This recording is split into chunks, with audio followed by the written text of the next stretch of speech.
Am I cold? Just sounds like Alan Rickman, doesn't it? Alan Rickman. This is Alan Rickman Potter. reminding you to buy stamps. Potter. You know, the reason he spoke like that was because he had, I think he had some kind of speech problem when he was a child. It was like something to do with his jaw, I think. Yeah. And I think the treatment for that like changed the shape of his mouth, so he spoke with that very specific voice. Oh, nice. I had no idea at all. I think I just saw it on like a Harry Potter Instagram account or something. But yeah, I just thought that was kind of interesting. Nice. Bit of information there, bit of fact. Indeed. But we're not here to talk about Alan Rickman's luscious voice. We're here to talk about Doctor Who, Season 2, Episode 6, Rise of the Cybermen. Oh, don't give the lone Cyberman what it wants, whatever you do. The lone Cyberman. It's going to be an interesting plot line until you get to the end of the season. That's going to be shit. Whatever you do, Doctor, remember to fill a giant novelty pepper grinder with gold bullion, remember? Yeah. This episode was written by Tom McRae and Kit Pedler, and it was directed by Graham Harper, and it is starring David Tennant, Billy Piper, Noel Clarke, Camille Kaduri, and some other folks. It is indeed. Yeah. Before we get into the meat of this episode, there are people digging up my driveway. So if you hear any bizarre construction noises, that's what that is. I am very, very sorry. I'm afraid there's nothing I can do. So yeah. Anyway, we've got an opening statement for this episode of Doctor Who. I do. A new and refreshing way of introducing a classic villain. Social commentary on the invasive power of technology and how ready we are to accept shit like it. Indeed. My opening statement is, God, bloody Cybermen, eh? Yeah, I mean, fair enough. Do you have any no, CRQs? Of course I do. The Cybermen are some of my favourite villains in Doctor Who, I think. It's like, because I think they're just, I don't know, there's something about the Cybermen that I could just watch lots of Cybermen stories and be very into it consistently. I just find them like a fascinating idea. Yeah. Especially all the stomping in this episode. Oh, aye, all the stomping, all the servo noises. That's the strangest thing about the Iron Man suit in Iron Man. Is yeah, exactly, the absurd servo noises that's like turned up to 1,000,000, the volume dial on the Iron Man suit. Lord yeah. knows. Would a suit like that sound like that? Maybe? I don't know. Maybe. I think the thing is that servos, I don't know, can you make a servo that big? How heavy? What is it? It's a gold titanium alloy, which is something that they sneak past you. Because gold is very, very heavy, but titanium is very, very not heavy. Well, I mean, dense and whatever. But so maybe it would just be lighter than it looks, so he wouldn't need that beefier servo to help him move it. Or maybe it would be really heavy. God knows. I mean, I don't know. But imagine if you are Adam Savage listening to this, please get in touch and let us know how loud servos are. Yeah, on average. Please do it. We're going to embarrass the Doctor Who production team. You know, we're going to be like, haha. It doesn't. Well, it isn't even the servo noises, is it? It's just literally them stomping on the ground.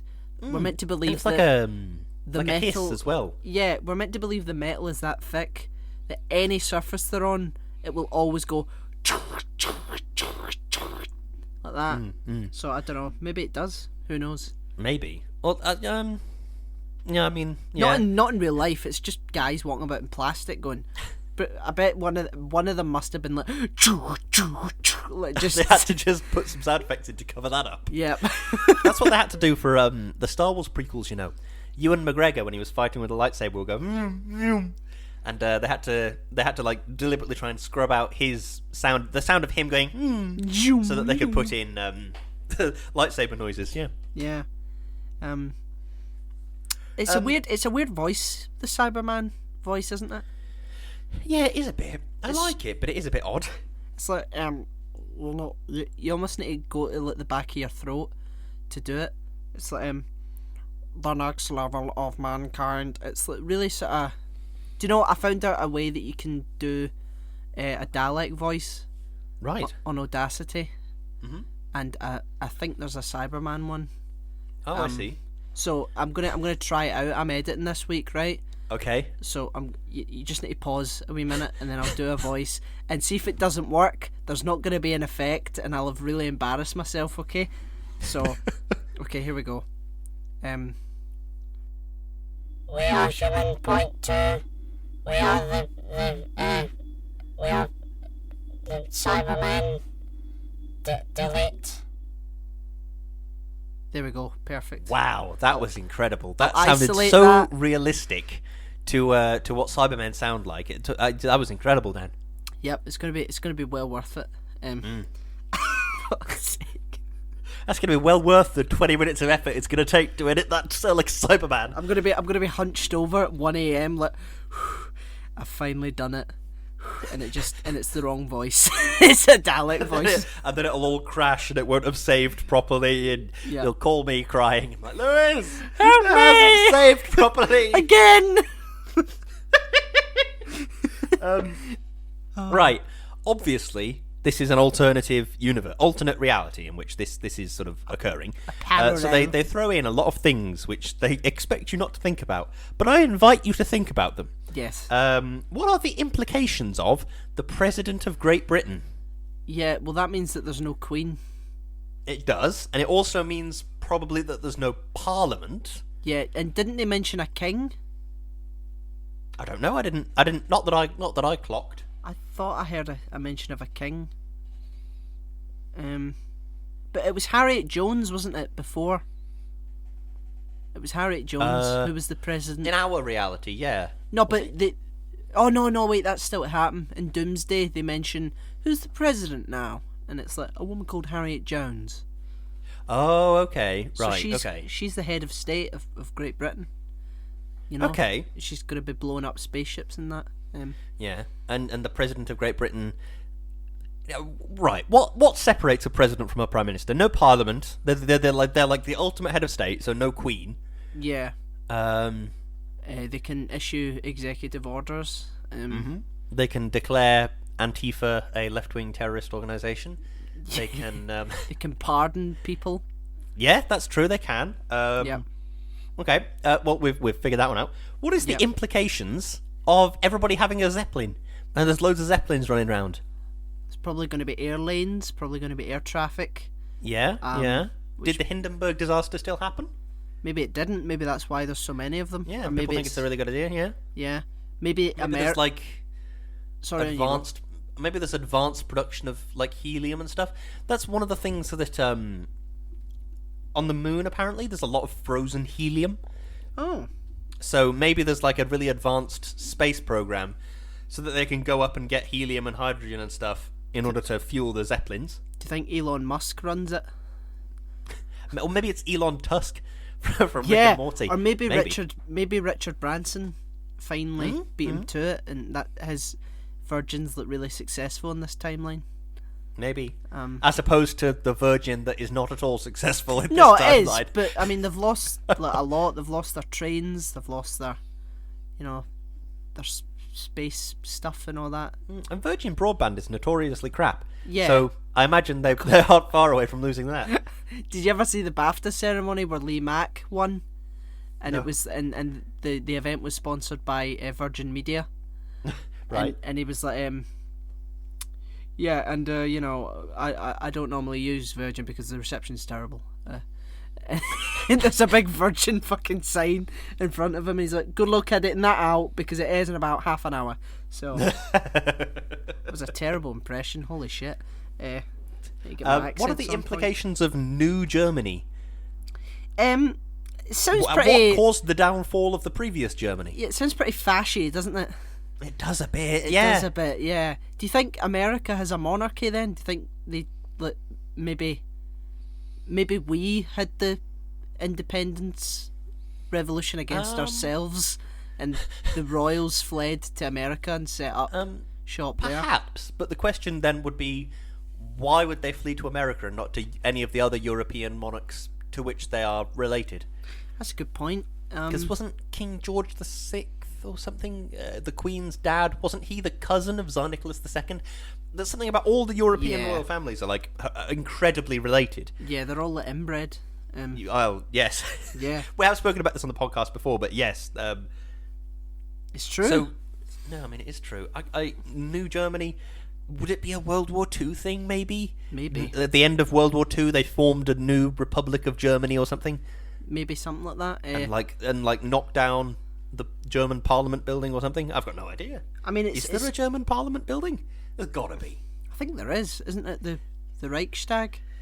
Oh, I don't know. Maybe. Let's Google it. I think. German... I know that was what it was before Hitler rose to power and after. German Parliament building. Yeah, the Reichstag. Yeah. It's a historic edifice in Berlin, constructed to house the Imperial Diet. What? Wow. Germany is Parliament that a building, menu? anyway. Yeah. Is this a menu of great food? It's just a load of chefs. Just running around in there, just like making traditional German food and stuff. Yeah. It's weird. It's weird you think of like great chefs and you think of like Marco Pierre White and like anyone from Italy or France. Yeah. But you don't think of anyone from Germany, which is strange. No, you don't. There's got to be some German chefs. There definitely is somewhere.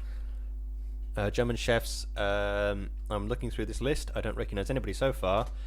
No. Don't recognise any of these people. Oh, well, there you go then.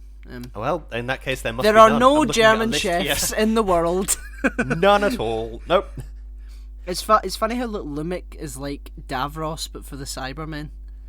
Yeah, he kind of is a bit, isn't he? He's like, he's in a sort He's of... even got the chair, yeah. Yeah, he's in a sort of motorized life support system. He's obsessed with like conquering death and becoming all powerful. What do we think of these Cybermen versus the Mondasian Cybermen in terms of the origin stories? Which do you prefer? I don't know. Because of course these ones is John Lumic's like, let's just put everybody in a suit for the fun of it. Yeah. And the Mondasian ones, they were like, oh god, suddenly none of our livers work, let's replace them. Yeah. Oh god, suddenly none of our arms work, let's replace. And then eventually they were just like metal people. I think I prefer the first one because it's more understandable. It's more human and it's more relatable rather than some mad science genius imposing his will on everyone. Because it's almost like a sort of Peter Capaldi said it in the two-parter at the end of his run, where it's like people get the Cybermen wrong. It's not an evil plan. It's not a big dastardly scheme. It's just parallel evolution. So I think that makes it a bit more relatable and grounded. Yeah, I know exactly what you mean. It's this is what's the word? It's another example of the classic sci-fi thing that I because we record the episodes back to back, so I just talked about this, but I'm going to say it again. The classic sci-fi thing of take something that's happening in the world, turn it up to 11, and then make people realise how horrible it could be. Yeah. That's like the sci-fi trope. And here it's the villain is Bluetooth headsets and Skype. Do you know what I mean? That's kind of the villain of the piece, is these little Bluetooth earphones. And we're using video calls. Skype. Yeah, we're using Skype presently. So what does that tell you? We've probably been we've probably blacked out at some point, and they have the security codes for all our houses. They must do, yeah. And don't forget that we both of us know that Buffalo overrides everything. So then they're just going to be able to hack into the military willy-nilly. Exactly, willy-nilly. Jesus Christ. Willy-nilly. Mickey goes through some shit in this episode. He really does. He meets his alternate self, and then that alternate self dies, and it seems to Mickey that he's just superior to the real Mickey in every way. Yep. And then he comes back, and everyone just hates him because he lived and the other one died. It's like, you're nothing, you are nothing. And Mickey's standing there holding the tears back. Why do you hate Mickey so much? Everybody hates Mickey for no reason. Do you know, I do like the well that's next episode, I suppose, but I'm not gonna. Oh yeah, I'm already jumping. Never mind. He doesn't die. It doesn't happen. Oh, he never dies. He's fine. He's Nobody fine. worry. Everyone's fine. I like the sort of introduction of the Cybermen. The fact that you don't see them at the beginning, and you just see foot stomping. It's a good build up. Yeah, and then, it's like RoboCop. Yeah, a little bit. it is. No, I'm not. I'm being serious with that. It's in RoboCop, you don't actually see RoboCop until like quite far into the film. That you see like maybe his feet or maybe a hand or something, and then it's like this big dramatic reveal of him getting out of a car or something. Yeah. I agree with you. I think that's a great way to sort of play it with the Cybermen, because people sort of know what the Cybermen are, really. It's part of the cultural canon of Doctor Who, of like, oh, well, aren't they just them blokes wrapped in tinfoil? Do you know what I mean? People kind of know what that is. So to sort of hold off, and then it's like those eyes with the little tears. Which is a brilliant design touch. So is, because it's like, it's something that they can't do. Forever marked on them, like some sort of cruel joke. It's horrible. Yeah, totally. Cybermen need to be done properly. Yes, they do. Yeah. You know? It's a bit frustrating to me how with all the Cybermen, they always end up in a situation where one of them is somehow superior to the rest of them. Because that's the entire point of the Cybermen, is that that's not the case. Yeah, there's no... Yeah. It's almost randomly selected. The figurehead leader is just randomly selected. Okay, you decide what we do next. Yeah, do you know what I mean? Like, yeah. They're all meant to be identical in uniform. And yet there's one with black handles on them. Yeah. And that's the one that sort of impressed me in... Oh, what was it? I think it might have been... not Doomsday, whatever it one was, where Auntie Val from Friday Night Dinner gets turned into a Cyberman. Yeah. That one. Anyway, shit, where what was it called? It's where Rose gets trapped away in an alternate reality. That one. But yeah, that episode. One of the things I quite liked about that was that the cyber head, Mr. Cyberman or whatever, gets killed or deactivated or whatever. And then another one of them just sort of perks up and goes, I am designated the new cyber controller, and then he starts giving orders. Yeah. It's literally as though it's just randomly generated a number. Right, Cyberman 1374, you're the new leader. Just because that's a random number. I suppose find that that's a kind really of fair. Fascinating concept. Oh yeah, it is fair. I just think, but then also the Cybermen don't have a concept of fairness. It's about efficiency, I think. Well, they must do. Because they talk about it in... What do you call it? In Doomsday, they're like, Cybermen will remove fear, Cybermen will remove sex and class and colour and creed. So it seems that they're sort of driven by this need to make everything alright, because the Cybermen true. in this are like, what do you think of the humans? We think of the humans, we think of their difference and their pain. And it's like, so maybe it's a sort of cold compassion. It's like, you are sick, you must be well. Do you know what I mean? Yeah, that's true. Maybe it is a bit like the repair droids from the I was going to say the Madame Tussauds episode, the Madame de Pompadour. How they were sort of just fulfilling an instruction, but very badly. Yeah, the Cybermen are supposed to be this. We must repair you. We must improve you. You must be efficient. Yeah, but they're just sort of taking it to the nth degree, maybe. Maybe their humanity is also informing that, because they're not just robots. They're like human beings within a metal suit. Yeah. Yeah. So maybe that somehow twistedly informs what they do, because they still, have human compassion under there somewhere. Perhaps it's just mass. That's another thing it's a sort of a trope in sci-fi that I don't like. Is whenever you have a cyborg character that's more sort of robot than they are sort of flesh creature. Yeah. There's always a line where it says, "But there was something within John that called out to the rest of him. It was that little fragment of him that was still human." It's like, oh yeah, great, but so everybody else has done that. Yeah. But it's always like, oh, it's that little fragment of humanity has made him a little bit more compassionate. And it's like, yeah, great, compassionate, whatever, but I don't know. That always bugs me, because everybody does it. I don't know what a better alternative is. Yeah. This is just me complaining. But yeah. I mean, speaking of a lack of compassion in this episode, fucking Jackie. Jesus Christ. Yeah. Like, are they trying to say that if Jackie in our reality still had Rose and grew up in a fucking mansion, she would turn out to be a bougie, horrible person? Maybe. What the I was environment shocked. you're in. I couldn't believe it. It's like, who do you think you are? Your staff. You're the servant girl, for God's sake. Bloody You're hell, definitely not getting paid. How does that work? That was almost exactly like the thing that I've forgotten the family's name, but the thing the dad in Parasite said to the other dad in Parasite. Yeah. Like, as soon as he's doing something that he doesn't really want to do, he's sort of waving that sort of threat of taking away his pay in front of his face. It's exactly like that in a weird way. What do you mean you're certainly not getting paid? That's not how it works.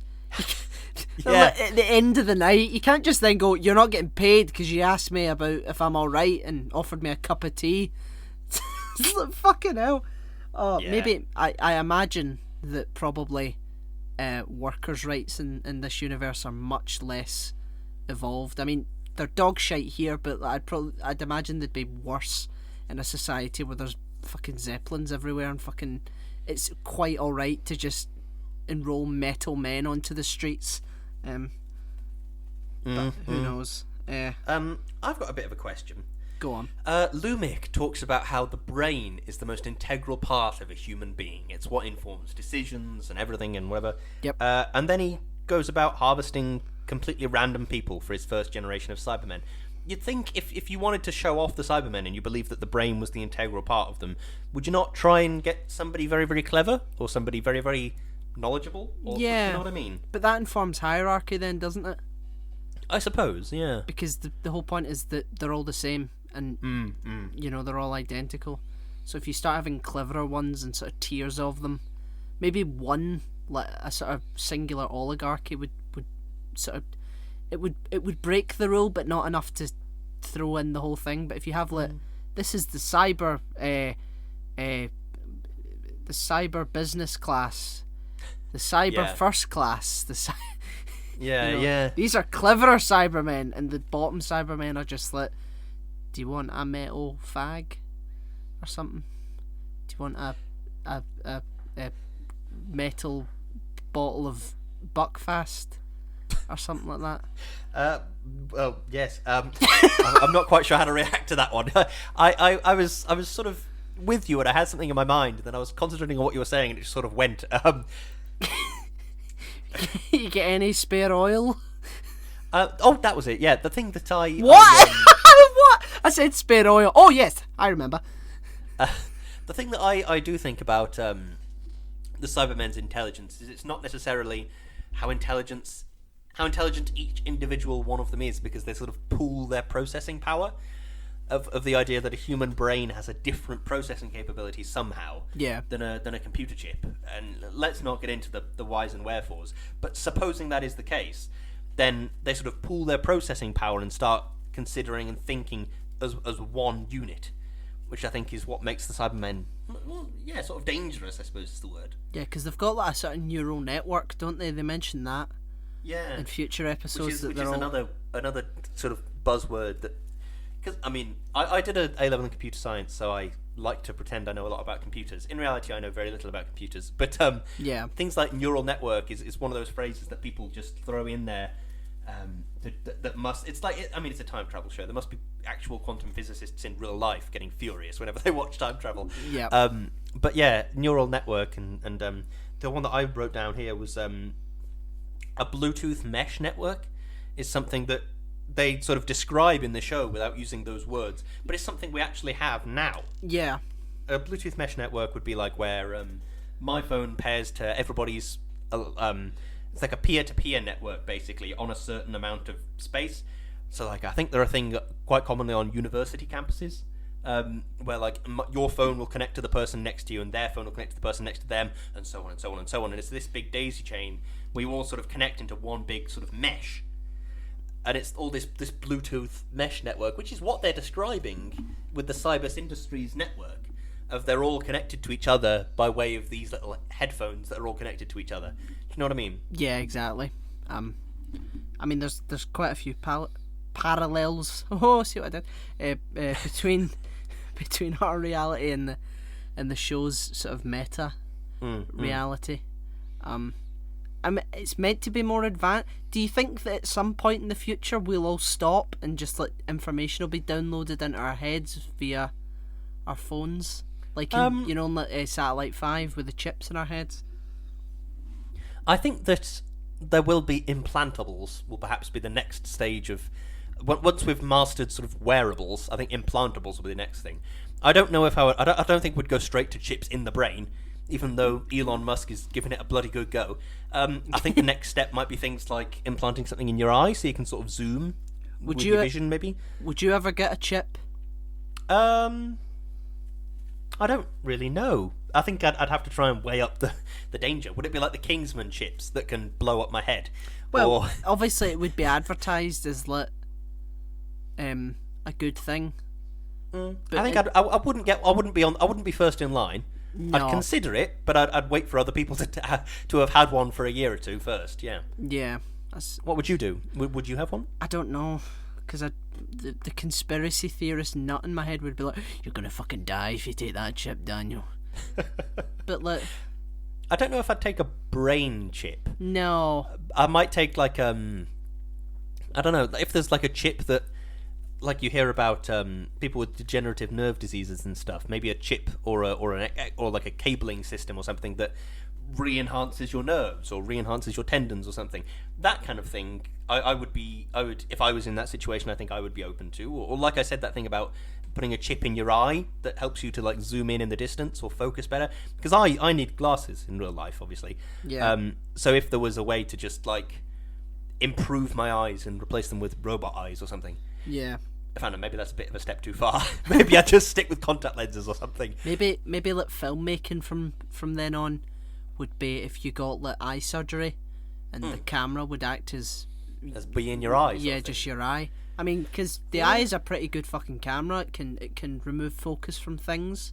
It can, it has a. It has one of those sort of. It has, by definition, it has like a faultless autofocus. Yeah. It might be a bit slow from time to time, but like for example, a camera's autofocus. I'm pointing at my camera. It's an audio format, but a camera's autofocus has like an infrared sensor that detects the how far away whatever you're pointing at is. Yeah. But the problem with it is that, say you're in front of a window or something, the infrared can't see through the window. So it just bounces off the window and it's like, 10 centimeters. And it just brings the focus really close to your face. And you're like, no, I want to look at that tree really far over there. Yeah. But of course, with your eyes and your brain, you sort of know, that's a see-through substance. I can just look through it. And you don't, your brain's autofocus defaults to very, very far away instead of directly in front of your eyes. Yeah. And it has the best picture quality, better than any camera. That is a bit of a strange question when you think about it. What's the resolution of the human eye? Is the human eye 4K, 60 frames a second? Is it 8K? It's probably more. It's probably like 20K, because there is no like sort of pixelation whatsoever. That's a good point, but I think actually no. Now I've started thinking about this, because like 4K and 1080p and what that refers to is the number of pixels in an inch. I think. Yeah. And because our eyes are sort of, I was going to say circular. What's the word? Spherical-ish. Yeah. Yeah. It's like it forms like almost a prism, where your eye is sort of the focal point. So maybe it would be about how many actual eye receptor cells are on the back of your eye per square centimeter or something. I suppose that's how you'd have to measure it. But even then, that's a poor way to describe it, because it's like, that's not the thing that does the processing of the image you're seeing. No. That your brain is what does the processing of the image you're seeing. Exactly. That's a really weird question. There's got to be I'm going to have to Google this. There's got to be a guy with a camera for an eye. Resolution of human eye. 576 megapixels. Well, I didn't quite expect it to be such a simple answer. Really? 12 megapixels is an iPhone 7's camera. 576 megapixels is a human eye, according to scientist and photographer Dr. Roger Clark. Oh. Is it the best out there, or is there a camera that's better? It's one of those things that's impossible to say, because you measure cameras by like pixels and crap, but obviously human eyes don't have pixels. No. And it depends on the eye as well. Yeah. On how good it is and how, like, whether it's short-sighted or long-sighted or but yeah, there you go. We always have a conversation about something other than Doctor Who. We've talked about eyes for 10 minutes. Indeed. Yeah. I think I might have run out of notes here. I have got a note here that says old Doctor Who is much scarier than newer Doctor Who. like the Russell T Davies era stuff. It's a lot more spooky. Yeah, than that's Stephen true. Moffat stuff. I have one final question. You're never gonna guess the answer. Oh, what's the question? How the hell do they get out of this one? Whoa! I don't know. How are they gonna do that? We'll find out next week. For God's sake, have we got a closing statement? Yeah. Stomp, stomp, stomp. It's good, this. I love the Cybermen very, very much. I think this is sort of an interesting parallel way to introduce them, and I was going to say I'd like to see what I'm looking forward to seeing where it goes, but I have watched this before, which might be a surprise to you. But yeah, I'm interested to see where it goes, I suppose. Well, we know. Yes. Jesus. do you know what my granddad used to do that? Like, he used to read like old World War II books. Yeah. And he used to pretend he didn't know how it ended. He used to go, oh, it's 50-50 at the moment. Stalingrad hasn't fallen yet. Yeah. I like that. That's bizarre. Yeah. He also get his temperatures mixed up. He used to like, rub his shoulders and go, whoo, it's roasting, whoo, like that. Or he'd wipe the sweat off his head and go, oh, it's freezing in here, oh, like that. I see. So there you go, bit of family tidbit there. Indeed, cheeky family tidbit. Exactly. Right, we've got a bit of shilling to do, Cocker. We do. I am on Instagram at O'Hiram. I'm on Facebook at Daniel K Actor. I'm on Twitter at Kerzo2000. What are you on, Lewis? I am on Instagram at Lewis_Brindley. I am on Twitter at LewisBrindley4, and I have a Facebook page called Lewis Brindley.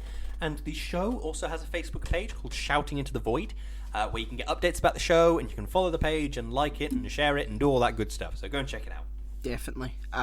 We are on Podomatic, we're on Spotify, we're on Apple Podcasts, we have a YouTube channel, we're on Deezer, we're on Google Podcasts, and we're on Amazon Podcasts. We also have a PayPal donate button, so anything you can spare, anything at all, would be greatly, greatly appreciated. We also have Patreon, and we want to take the time to thank our wonderful, wonderful patrons.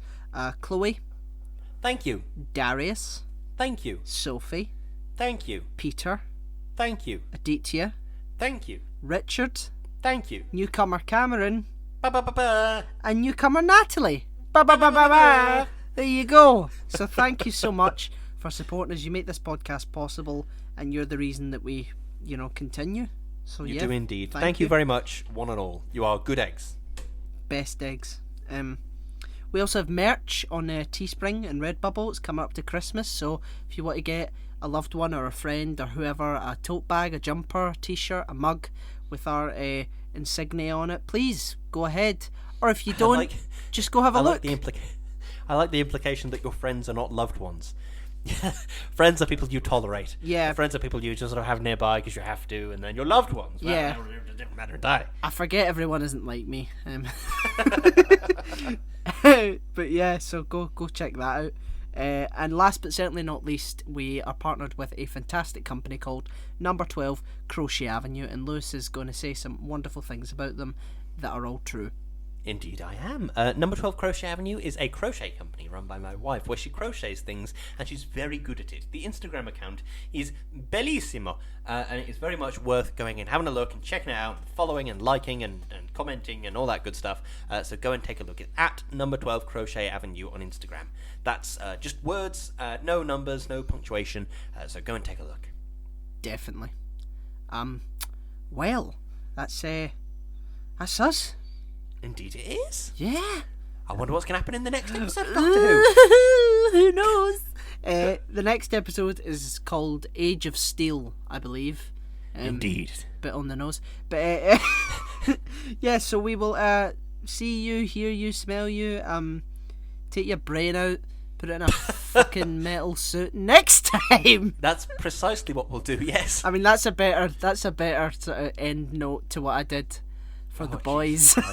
You'll have to wait for that one till Sunday, but Jesus Christ, yeah, it's weird. Enjoy that one, my dudes. Thank you very much for listening.